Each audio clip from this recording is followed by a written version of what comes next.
ಇನ್ನು ಚಡ್ಡಿ ವಿಚಾರ ಕೂಡ ಪ್ರಸ್ತಾಪವಾಗಿದೆ. ಸಿದ್ದರಾಮಯ್ಯ ಚಡ್ಡಿ ಎಲ್ಲ ಕಪ್ಪಾಗಿದೆ, ಮುಖದಲ್ಲಿ ಕಪ್ಪು ಚುಕ್ಕೆ ಇಲ್ಲ ಅಂದ್ರೆ ಹೇಗೆ?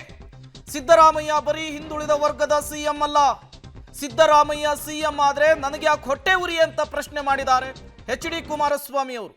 ಸಿಎಂ ಸಿದ್ದರಾಮಯ್ಯ ವಿರುದ್ಧ ಎಚ್.ಡಿ. ಕುಮಾರಸ್ವಾಮಿ ಅವರು ಘರ್ಜಿಸಿದ್ದಾರೆ. ಕಪ್ ಚುಕ್ಕೆ ಇಲ್ಲ ಅಂತಾರೆ.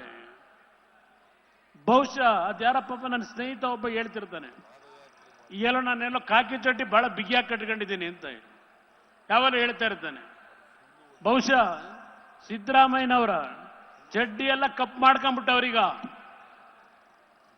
ಕಪ್ ಚುಕ್ಕೆ ಮುಖದಲ್ಲಿ ಕಾಣ್ತಿಲ್ಲ ಅಂದ್ರೆ ಏನ್ ಮಾಡಕ್ಕಾಗತ್ತೆ?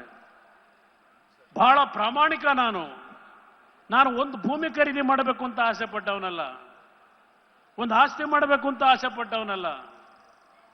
30 ಲಕ್ಷ ಸಾಲ ಮಾಡಿದ್ದೆ, ಸಾಲ ತೀರಿಸಲಿಕ್ಕೆ ಮನೆ ಮಾರಾಟ ಮಾಡಿಬಿಟ್ಟೆ. ಇಲ್ಲಿ ಕೂತ್ಕೊಂಡು ಹೇಳಿದ್ದೀರಿ ನಿನ್ನೆ ದಿನ. ನಿಮ್ಮ ಧರ್ಮಪತ್ನಿಯ ಬಗ್ಗೆ ನಾವು ಗೌರವ ಇಟ್ಕೊಂಡಿದ್ದೇವೆ, ನಿಮ್ಮ ಧರ್ಮಪತ್ನಿಯ ಬಗ್ಗೆ ನಾವು ಚರ್ಚೆ ಮಾಡಿಲ್ಲ ಎಂದೂ ಸಹ. ನಿಮ್ಮ ಧರ್ಮಪತ್ನಿಯವರು ಹೊರಗಡೆ ಬಂದಿದ್ದಾರೆ, ನೀವು ಪ್ರಮಾಣ ವಚನ ಸ್ವೀಕಾರ ಮಾಡಿದಾಗ ಬಂದರೋ ಬಿಟ್ರೋ ಅದು ನಾಡಿನ ಜನತೆಗೆ ಮುಖ್ಯ.